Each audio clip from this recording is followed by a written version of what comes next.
Imagine you are eating your favorite candy, jelly, or enjoy a bowl of ice cream. Do you know why they are so toothsome and so smooth? It's the magic of gelatin. Gelatin is a multifunctional protein, mainly composed of collagen, and it is a colorless, tasteless substance. It has the ability to change.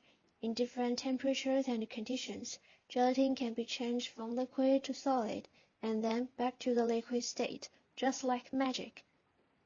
At the same time, gelatin has virtually no taste or odor, which means it can be added to a wide range of foods without altering their original flavor. That's why you may never notice it's there. So where does gelatin come from? This might be a bit of a surprise. It's actually extracted from the skin, bones, and connective tissues of animals. After boiling, filtering, drying, and other processes, it's converted into what we call gelatin. The history of gelatin goes back thousands of years. The ancient Egyptian and other Asian civilizations were already using a primitive form of gelatin. During the Industrial Revolution, gelatin production methods were significantly improved. Mechanized production methods made gelatin easier and cheaper to produce. It is very interesting to note that gelatin played a huge role in the photography industry in the 19th century. It was used to stabilize photographic film. Many tablets and capsules are made from gelatin. It not only protects medicine from damage, but also helps us to swallow it more easily. Meanwhile, gelatin is also used to make some medical products, such as dressings for burn treatment. Why gelatin acts as body's repairman? Imagine that a certain part of the body needs to be repaired, such as bones or skin.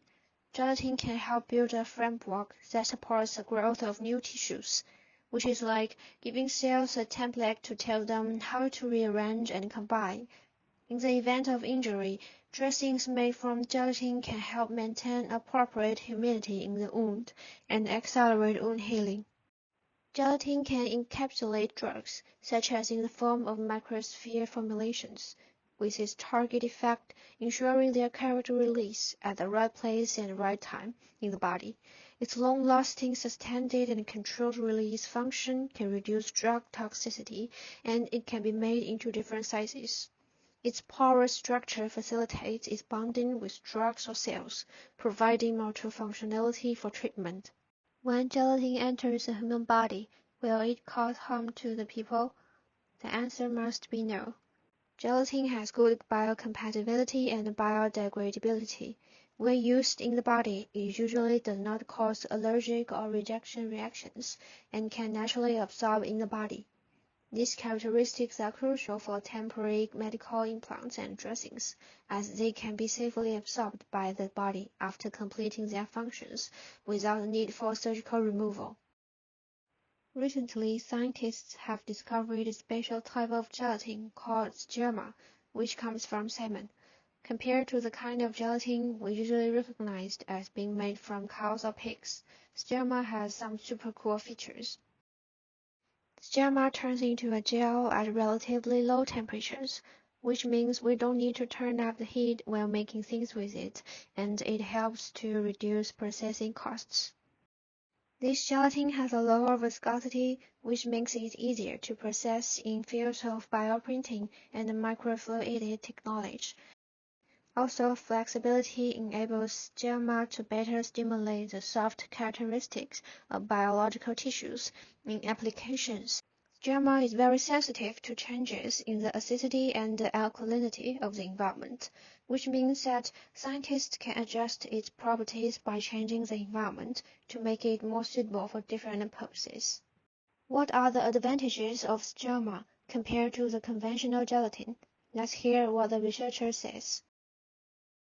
Gelatin functionalized materials can be used photocross link materials, so that makes under UV it will gonna turn the gel hydrogel, and that makes the material very stable on the other conditions.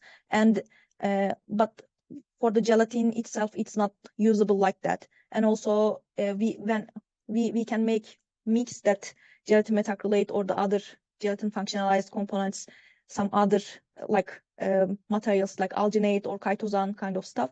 So, and it will gonna turn some bioinks or um, the other biomaterials, and gelatin itself is not that strong to use in body or the other applications, because we can control the elasticity, viscosity, or the other mechanical components, and like degree of the substitution for the gelatin metacrillate. We can control that, and we can make it develop the materials. But for the gelatin itself, we cannot do that. What are the potential environmental impacts of using salmon-derived gelatins in large-scale biomedical applications? Derived gelatins is for the biomedical application can have some potential environmentally impacts. While gelatin itself is a natural collagen, it's like occurring protein derived from the collagen, and using fish derived gelatin such as salmon or cold fish is might be considered as sustainability choice of compared to the other source like bovine or porcine. And we can just maybe worry about the if we using the salmon derived gelatin, overfishing could be concerned. But on the other side, it's come from the nature, and we are gonna use that things as biomedical application. It will gonna like perfectly match with the body or biomedical area. Salmon gelatin has great application potential. We still need further research and development in order to make full use of its potential and bring more convenience and well-being to human life.